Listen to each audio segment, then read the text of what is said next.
Everybody is looking for clever ways to survive tough times. This is why you need to hear about the ingenious hobo heater.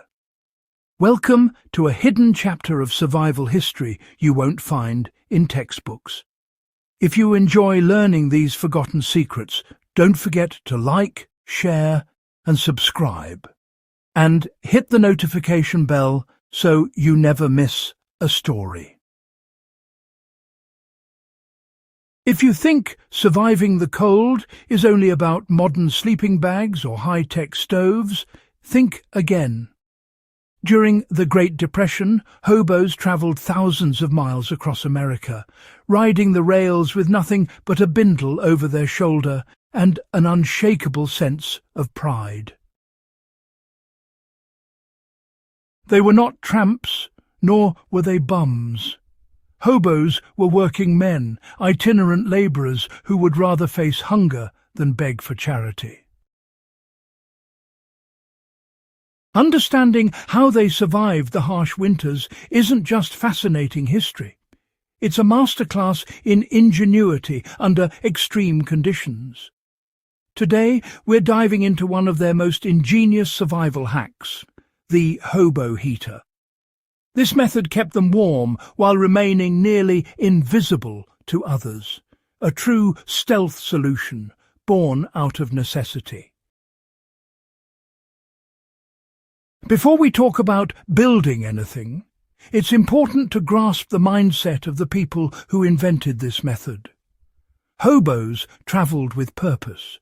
They sought work, even if it was temporary labour, and carried a deep respect for one another. Tramps, by contrast, wandered aimlessly from town to town, often relying on charity, while bums avoided work entirely and were frequently intoxicated. Hobos would often avoid mixing with tramps and bums whenever possible, maintaining tight-knit communities called hobo jungles. These camps were not chaotic. An older hobo would often act as caretaker, maintaining the camp, watching over tools and ensuring order. This structure allowed knowledge and survival techniques like the hobo heater to be shared and preserved. Hobos travelled light, so they relied heavily on what they could scavenge. Old ash buckets, discarded cans, or broken coffee pots became essential tools in their survival kit. Items left behind at previous camps were considered communal property for the next traveller. This resourcefulness extended to firewood. Railroad ties, slivers of creosote-treated wood and chunks of coal were all collected along train tracks or from rural areas where they had been discarded. Hobos carried knives and small hatchets to harvest these materials efficiently, breaking down large pieces into manageable slivers for quick ignition. Every piece of wood was carefully chosen, often dry inside but slightly weathered outside, to provide long-lasting coals without generating a conspicuous flame. The construction begins with a sturdy bucket filled with sand or damp dirt. This base layer serves as insulation and a buffer against the heat.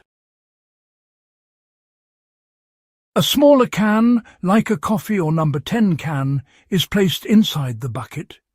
Fill the outer space around the smaller can with more sand or dirt until the top aligns with the larger can's rim. This setup ensures that the fire contained inside doesn't overheat the outer surface, allowing it to radiate warmth safely. The sand absorbs the heat and distributes it evenly, creating a long-lasting bed of coals capable of keeping a small shelter warm for hours without producing a large, visible flame. Using a knife or hatchet, hobos would shave railroad ties into small curls or splinters about the size of a matchstick. These fine pieces catch fire quickly, especially when paired with matches stored in a protective match safe.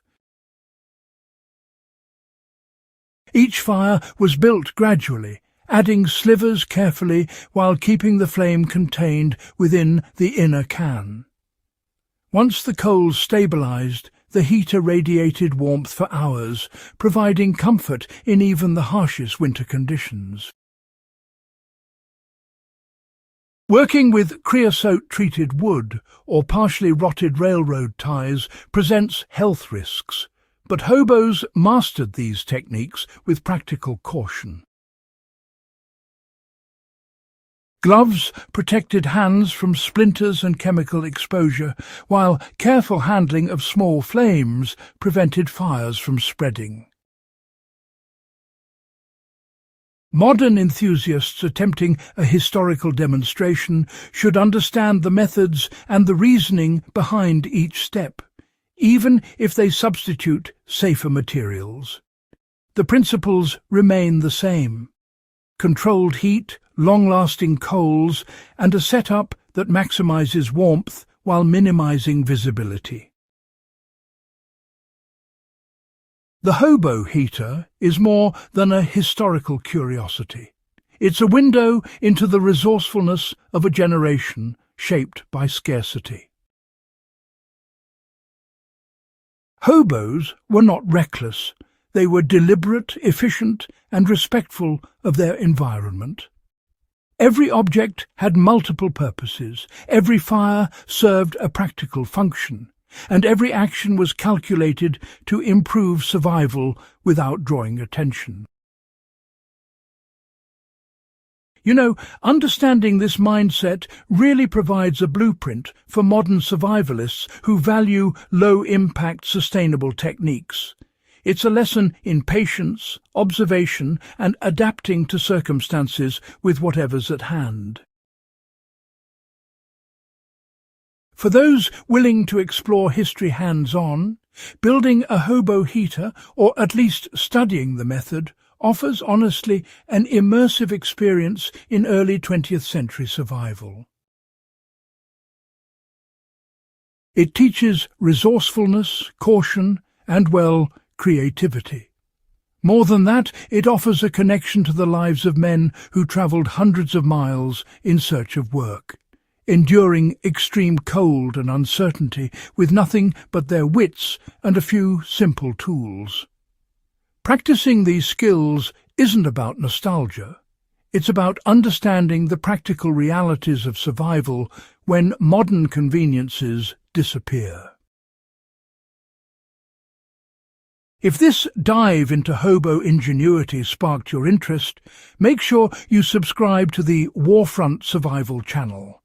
Share this with fellow history enthusiasts and survivalists.